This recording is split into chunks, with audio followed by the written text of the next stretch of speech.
Hello everybody across the world and the galaxies unknown. Welcome back to my YouTube channel. If you're new, welcome. This is the most awesome YouTube channel around, I guarantee it. But if you don't believe it, stay, watch a couple of videos and you will notice for yourself that we are indeed awesome, as we say. Today I am absolutely blessed to be joined by three gorgeous ladies. Hey. I'll allow them to introduce themselves. Hi, my name is Emily. Hi, I'm Eunice. And I'm Mishan. And I'm Shalom, period, if you guys already didn't know, like I'm the owner of this channel. Wow. Okay, so as you can see from today's title, we are gonna be talking about growing up in African homes. So Eunice is Congolese, Emily is Namibian, she's Bamboo, Mishan and I are Zambians with like lots of twists. And yeah, like we have different but similar experiences and we just want to share this with you guys, and we think that it will be really cool and fun to watch. So without further ado, let's jump straight into this video. Let's go.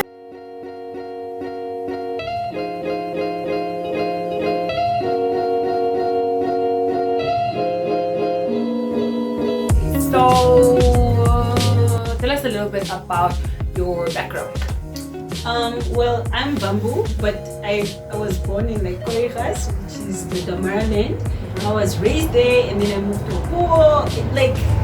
I'm Congolese, but I left when I was like 4 years old. Then I moved to Botswana. Then I moved to Namibia. So I'm Congolese, Tswana, Namibian. Yo, Yeah. that's a lot. I was born in Namibia, in a little town called Rehoboth. Yes, I'm a Rehoboth bastard.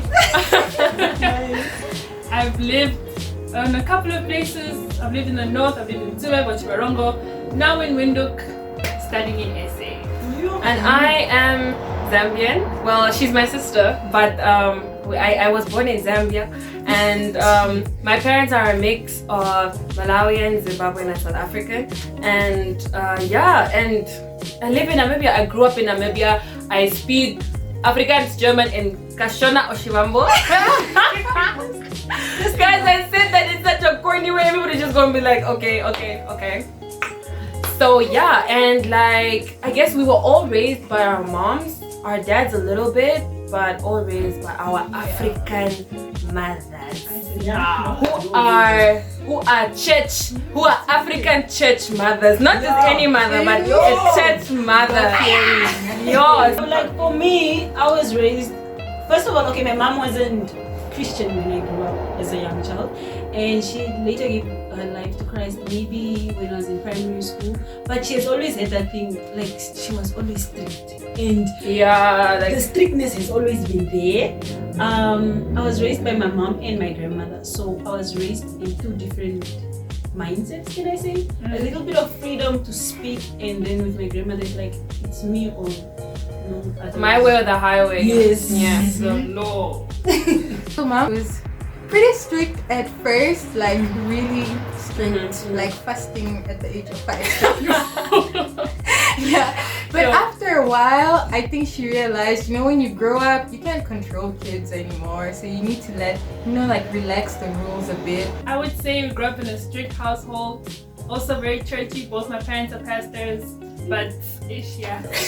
Yeah, so mine is exactly the PK. same. Yeah, PKs. Mine is exactly the same as hers. So like in most African households, like we have this thing where like our parents can be dismissive over things that like over things that just affect you in general. So for example, you're too young to be stressed. Like what does it mean to be too young to be stressed? Like how? With my mom, I grew up in a house full of teenagers, so my stress wasn't considered. Like I had no stress according to the other teenagers have stress. But then when I was growing up with my grandmother, it was a thing of I can't be tired, I can't be sad, and I cannot be stressed. You are stressed about what? Do you own a house? Do you have children? Exactly. What? Do you pay water bills? Exactly. Yo. So stress didn't exist for me at all. Yeah, no, but I agree on that whole tired thing, guys. The fact that your mom is like, you can't be tired, and on Saturday mornings, you have to wake up super early so you can clean the house, so you can wash the wall. Guys, until today, I'm not gonna lie, like I'm 24, sleeping. Like it's like sin. And they'll remind you that girls in the village are awake. Yes! What? It's like Okay, well, I don't live in the village. Exactly. Girls in the village are weak. Wow. Sorry, we city girls. Yeah, come on, you should be grateful because your cousin in the north carries 25 liters of water at 5 a.m. And there's this thing also of saying like, oh, if you were in the village at your age, you would have had a baby by now. We're not in you the would village. We're not. We're literally in university and you tell us every day you can't have a kid. No kid. Exactly. It's like they expect you to do modern things, but then keep the traditional mindset. Yeah, that's it's so a little true. bit weird. And it makes me wonder, like, when we raise our kids. I saw this on somebody's status. Wasn't it like Debbie's status? Yeah, where she With said, Mhm. where she said,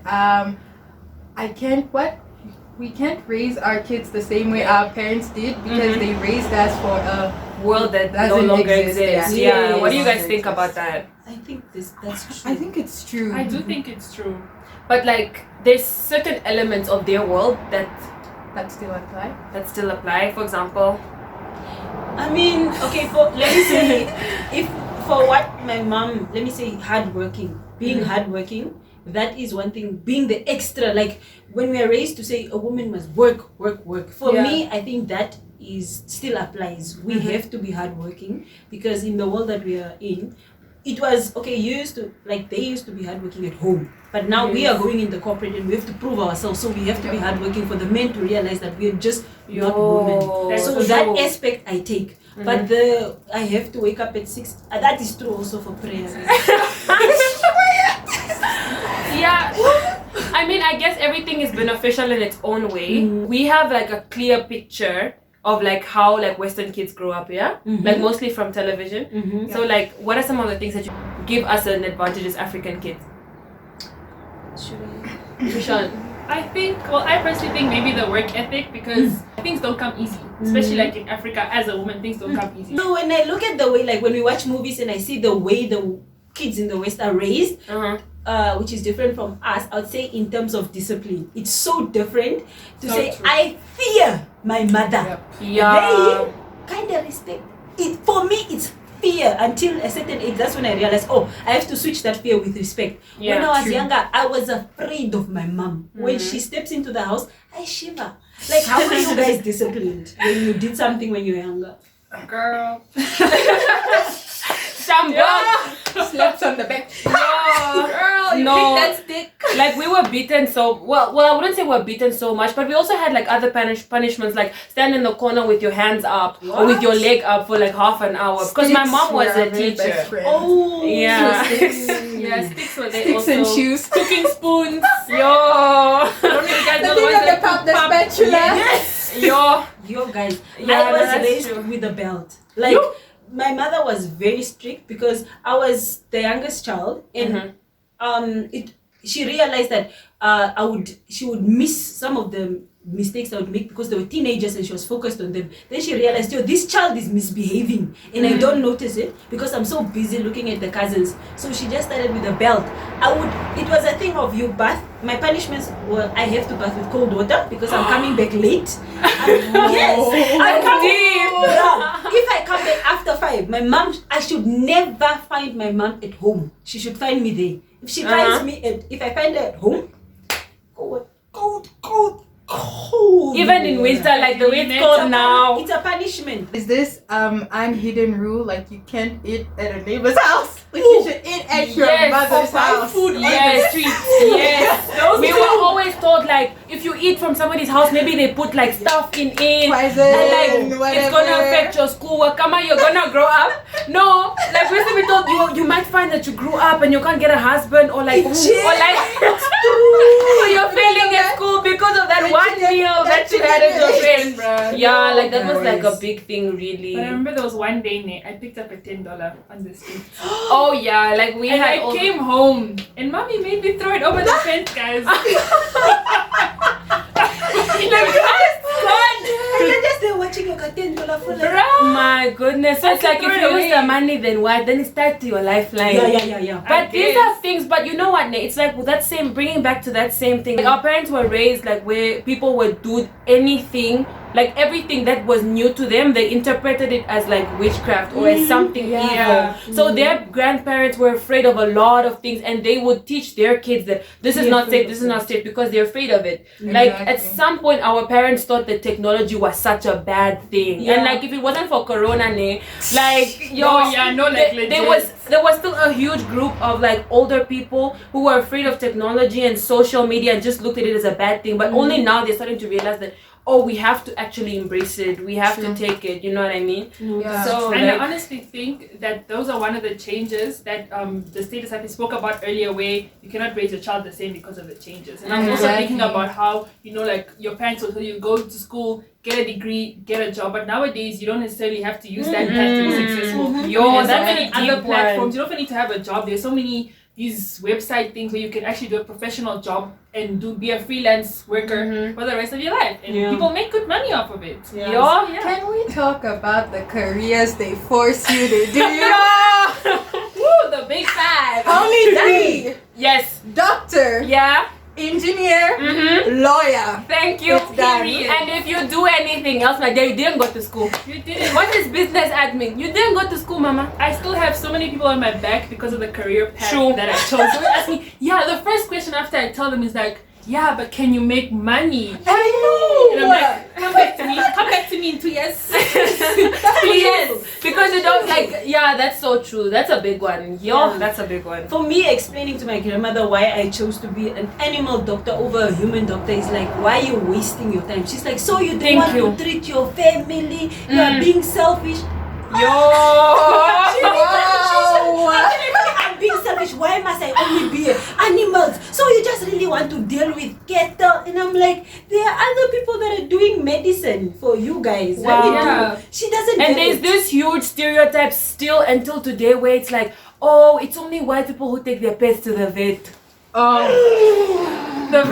Like, I've been told by family members that I'm gonna be poor because veterinary is like for white people. Do you know how many black people own cattle, own cats, own dogs, own it's whatever? like they just limit it to dogs. And like at the end of the day, when anybody of any color goes to a vet or to a hospital or whatever, they don't check first to see are they white people, are they black people. No, the dog is sick. It needs help. Period. Like if you live in an era where you still look and check for color, you are paying the wrong bills. Let me tell you this, because some of those people who you go to well, for me, I think people were so happy what I chose because it's engineering, so they were like money. But then the uncles were like, who's gonna marry you? Yes, you see, it's such a double standard. It's a double standard because they're like, you must be these things, but then if you're a female and you do these things, it's like, but who's gonna marry you? You're too strong now. You own too much. You earn too much money. You're in or the if you male go to the industry. gym. Has anybody ever got stereotyped for like going to the gym and like working out? I'm allergic. Yeah, I think Oh, these two know. Wow. But like, I think people think like when ladies go to the gym, it's only to get their glutes bigger, exactly. But that's so to true. look like some kind of version of one of the Kardashians. exactly. We We just want to be fit. and we want to be strong. Like for me, one of the biggest things, and I just think to myself, if somebody is chasing me to rob me, am I going to get robbed because I can't run? Nah, like you must rob me because you've got a knife, but not because I can't run. You know, like I feel like there's a lot of things first of all, you're black and you're a female and you're African that you are not allowed to do by society, especially by our grandparents and some of our parents. Like they think that a female should be a teacher, she should be a nurse. True. Feminine jobs. Yeah. Secretary, you can be in administration, but the moment you do something that, and I don't know why people think that things like engineer, you have to be strong and vet. Yes, that is so true. You're Because going to pick up a I'm whale. using my mind. I'm not going to pick up a whale. Like no, And I feel like I'll be the one moving the bricks. Exactly. Even Even in vet, you have people restraining for you. You know that even the guys in vet school, especially like in the class I was in, they'd always be like, no, stay away. This is the job for guys. Like when it's time to chase the cows, I'm like, just relax. Like, my nigga. Like even in the village, I wasn't allowed to herd the animals, so I would sneak out. Oh, I'm going to play Uma, and then I had to go with the boys. And then when I come back, I have to come back separate again because my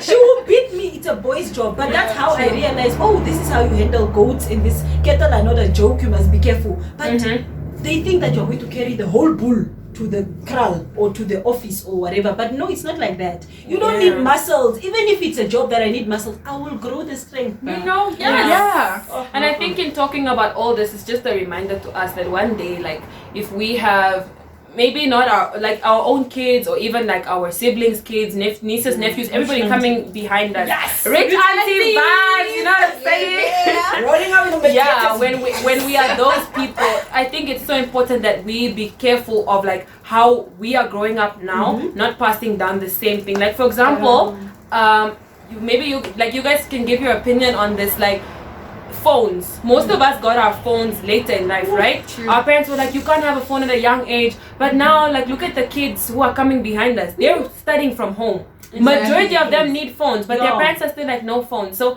what do you guys think? Would you let your kid have a phone like at a young age, grade 1, grade 2? No. Okay. Maybe. All right. I think, okay, for me, when I got my first phone, it was in grade 7.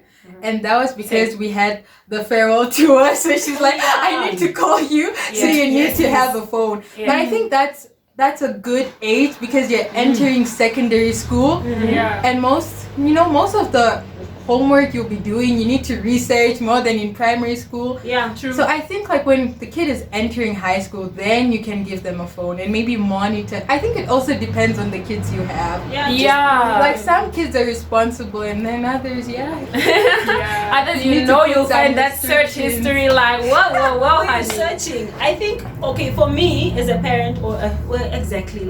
As a parent, as a rich auntie. Auntie. I'm going to add. I was as a rich auntie. I was. Why am I saying was?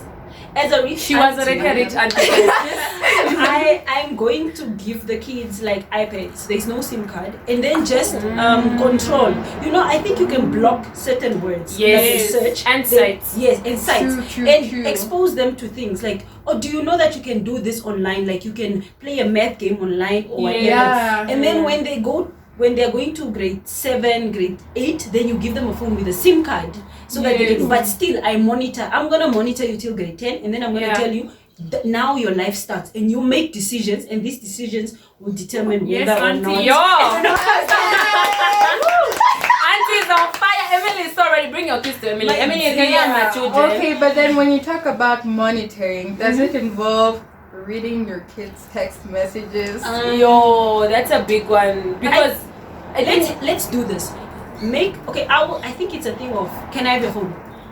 If they are reluctant, I'm like, what is in the phone? Let me not search your phone. Tell me what's in the phone that you're hiding. I don't want to get to the point where I have to search your phone. And also, I don't want to stop. To be honest, I don't want to stop my kids or my nephews and nieces. Wow. I don't want to stop my nephews and nieces from experiencing, I like you. But I want them to say, yes, I want them to say, oh, auntie, that boy from the neighbors is texting me, which I like. He likes me. What is that? But if I start hovering over them like some kind of a cloud, they'll become more secretive. Then they'll be like, that's true. You know? So just a relationship. They'll save them under girl names. Fiona. It's so important to build trust with children, and but it's the thing that I think the generation of our parents like kind of like ignored or like they kind of failed at it, like point blank. To build that trust with us, because like we grew up hiding a lot. Like I cannot stress how much I hid, and like only when I grew up, I had to be like. That's one good thing the Westerners have. They're so open with their parents. And I feel like I would love to establish an openness with my children, given that with my parents, it's always like you're walking on a landmine. You know what I mean? Not that I didn't love them or appreciate the way they raised me, but I'd rather have my child be able to come to me and be like, yo mom, this happened. Because I was thinking about, I don't know if you guys watched Mpumi Ledabwa's story about her issue. About her issue. How she didn't know that she was raped. And so it was just she thought that was normal. Exactly. So stuff like that. I want to be able to have a child who's and able to come to me. You know what I mean? You shouldn't second guess and be like, oh, this bad thing happened, because you can be protecting your child from so much bad things in the world, but when that bad thing happens, they don't know how to handle it. You're absolutely right. And when I look back at like how I grew up, there was I was the world's most naive person. Like when I look at the things that happened to me, I always ask myself, and I'm like, why didn't I know that this is how it works? Like, why didn't somebody explain to me? Like, I feel like if they could have explained to me that Shalom, you are gonna have these feelings, you're gonna need these people, you have to do this. That's Like, one thing feeling help. I feel like African parents, the only thing they tell you is don't sleep with do boys. it. Exactly, but they don't tell you what's gonna lead up to that. They don't tell you that when you go here, you're going to meet this, and that's going to take you there, and that's gonna take you there. Because these things don't just happen like out of the blue. Somebody doesn't just come to you and say, "Take, here's the beer bottle. Take, have the sex." You know what I mean? Like, exactly. It's a gradual process. There's feelings involved. There's you see your friends, they are doing it, they are having fun. You don't club up with the boy starts by throwing you with stones, and they don't tell you that when the boy throws you stones, he wants some. The first time a guy said he liked me, I cried in the class. Oh. Because I was like, what is he? He's trying to get me pregnant. I ran away. Oh, speaking of that, I remember in grade 6, I argued with my friends and I told them, no guys, the way you get pregnant is you sleep on the same bed with a boy. Is and that I was my mother told me if you kiss a boy, you're pregnant. Guys, I kissed a boy. Other girls were getting their periods. Me, I thought I'm pregnant. Is that pregnant?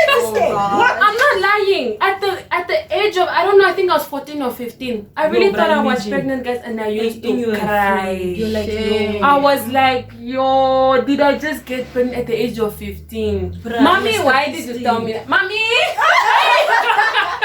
Like, yeah. So me till today, I have not had a sex talk with my mom. Yo. Like till today, we haven't sat and said, do you know that when I used to go to the hostel, my mom just used to, we buy everything, blankets, towels, whatever, and put like, not even say, I want you to study. Because I was that kid that just came with A's. And she's like, oh, you'll do it again.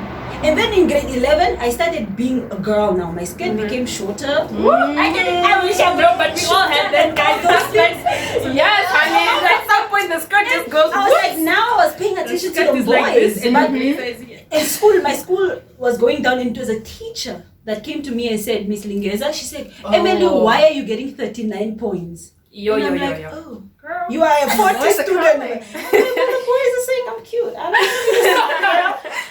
Just be smart enough. That's what I was doing. Don't be too smart so that the guys are scared of you. So I think it's important also to, because in high school, boys are scared of smart girls. They think, I think even now, now, there's still that thing where it's like, oh, she, like, I guess it's because of culture. Yes, but not, I think it's culture, but I also think to some extent, thank you, it could be a good thing because some of the guys see it like, this girl is too focused, I can't play with her. So we would have situations where the boys who are not serious, they don't waste your time because they know that this girl is going to ask me, why do you like me? Are you going to take me out? How much money? You know those type of things. What do your grades look like? What do your grades look like? You know, because like are you a hard worker? You can't be talking to me and like you're like in the D class. What are you doing? We're meeting today, huh? You know what? I want to ask something. Okay, so I hate the answer for her. I don't know about Michelle, but okay. First boyfriend, what grade? 8. 0. I know. By the way, she's a third year civil engineering student. And she's focused on her life. It's not because I can. Be like her. She can. She definitely can. First of all, I just choose not to. Yeah. And to be honest, Nick. Okay, Michelle, answer yours. Yours was what grade? Whisper. Oh, you can whisper. You can whisper. Or show with fingers. The grade. I also don't. I don't know. Grade 2. She was in 11. No. 11. Yes. Oh, okay. Mine was grade 12. Why are you like that? I didn't know this. When you said yours was grade 12. Wow, so guys, I was the early starter. But let me tell you guys. Was it the one of the video? Yes, like check out my previous video. It's gonna be like at the end where I talk about my first boyfriend. Oh, it will be in the iCards right here at the top. When I talk about my first boyfriend, and to be honest, when I look back, I didn't want that boyfriend. I regret having one. To be honest, I regret being in relationships. There are some girls who are like, oh, I regret nothing. I was happy. I was what? I'm not saying that you guys are lying there, but being in a relationship at a young age all the relationships I had at a young age, they were a waste of my time. Nigga, if you're watching this, you were a waste of my time. Like, even if like you were a good guy or whatever, and I never told you whatever, all these things, you wasted my time. You took away my attention from school. You took away my attention from God. Nigga, like when you see me, nobody who this. Don't even walk around calling yourself my ex, honey, because like no, We don't blame you no more. And if there are girls out there, like if you're really like into a guy, just hope he must be the type of person where if you look back after 6 years, he better have been worth it. He better have been worth your time, because time is everything. Time is money, and when money goes, honey, it doesn't come back. So like, yo, sorry to all the guys who treated me well, maras.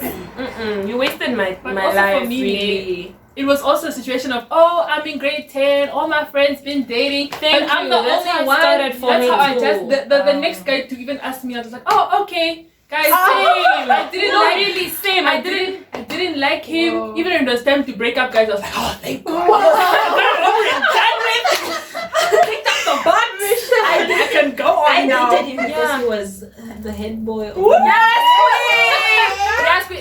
My grade 11 was also because he was there. Oh, Yeah. I'm spelling bee guy. Yes! Oh my god! I dated him because he was a head boy, one, and secondly because like I was always the ugly girl in school. And I was man. I was very small. I'm still small, but I was like tiny, and everybody was looking for the mature girl, the girl with the orange. Oh, yeah. yeah. That's- Yeah. I'm And skinny. the 2, voluptuous boobs. I'm dark. 3, I'm super smart. Nobody wants to deal with those 3 things. Like no. So when he asked you're me a out, church girl. it's because we were, and I was a church girl, guys. And so they always targeted the church girl. Me, I felt it, and I was always targeted just because I was a church girl. They wanted to prove Yeah, that That- we're not I in. was- that we're not in, and they'll always be like, yeah, so if you're a church girl, why are you dating me?